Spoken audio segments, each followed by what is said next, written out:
It's the holiday season, and I impulsively bought some Christmas craft items while I was at the hobby art store.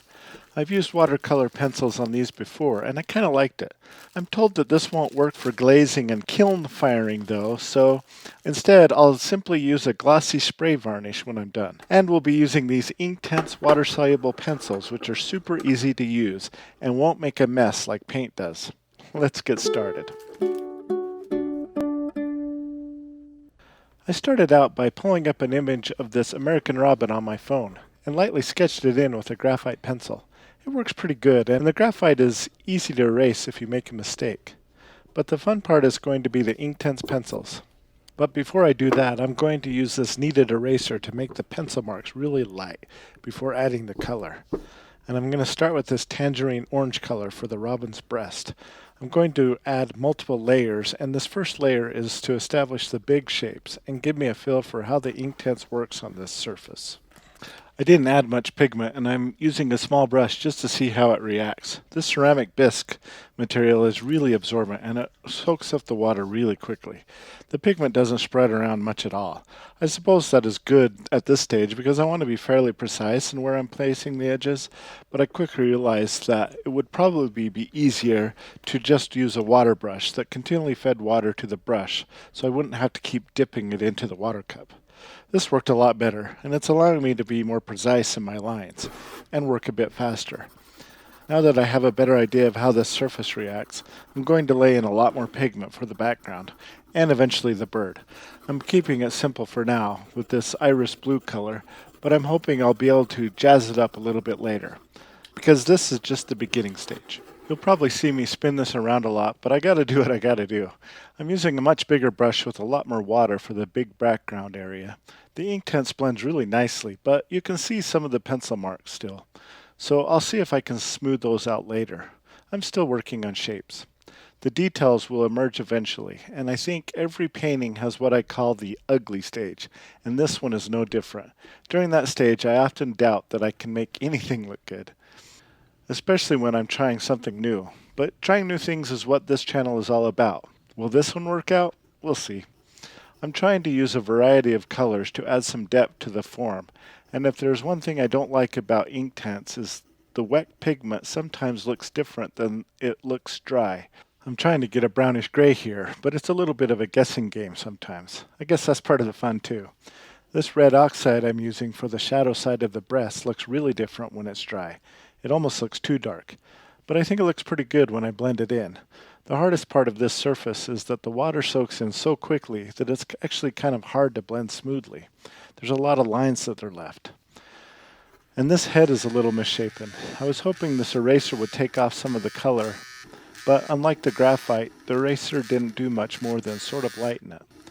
But it was good enough for what I needed.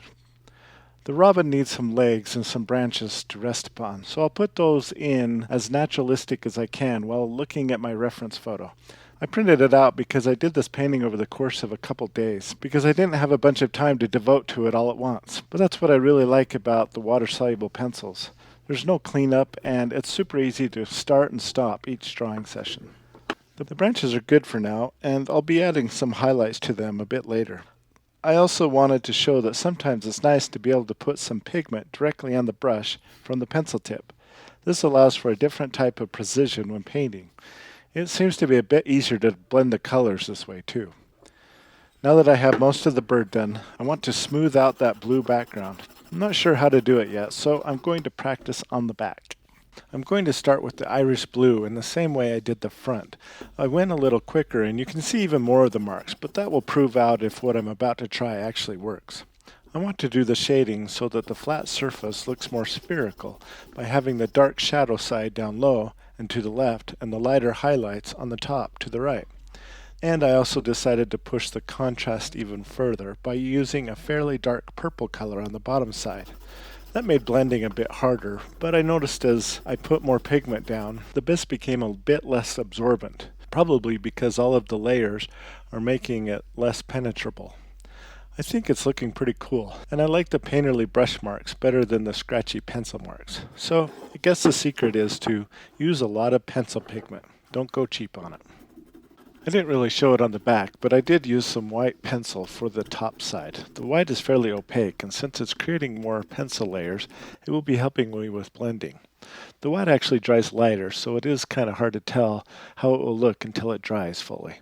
But I do see that I was able to blend away the pencil marks, so I'm going to leave it like this for now. For the bottom, I decided to pull the pigment directly off the pencil to see if I could speed up the blending process. I'm not too worried about painting over the branches because the Inktense is fairly permanent once dry, and it doesn't seem to lift up at all. It's also looking like it's pretty opaque. I'll speed this up and you'll quickly see some of my mistakes as I had a hard time balancing the dark colors with the white, and I ended up using too much white on the bottom and was feeling kind of chalky looking. I wanted a more vibrant blue that I didn't have in my pencils, so I used a blue for my Inktense block set. Inktense blocks are the same pigment, just in stick form. I applied them pretty much as a pencil, and then blended them with water just like I've been doing this whole time. And this color felt better to me, and the blending felt more spherical, like the back was. But I lost my branches, so I had to put them back in somehow. Knowing that the white Inktense pencil can be really opaque if applied thickly, I dipped the pencil in water so I could apply it already wet. It worked really well, and I liked how it brightened things up. But branches aren't actually all white, so I put in the shadow side of the branches with the appropriately named bark color. I did a few more touch-ups and felt it was ready for some shine. I read that Inktense would likely burn off in a kiln, but I don't even have a kiln, so I'm putting some glossy clear spray finish on it. After letting it dry, I put on the red ribbon and it's ready to hang. You saw I bought some other ornament supplies and I have some other crazy ideas that I want to try, so be sure to subscribe and check out this playlist for more ornament fun. Thanks for exploring art with me.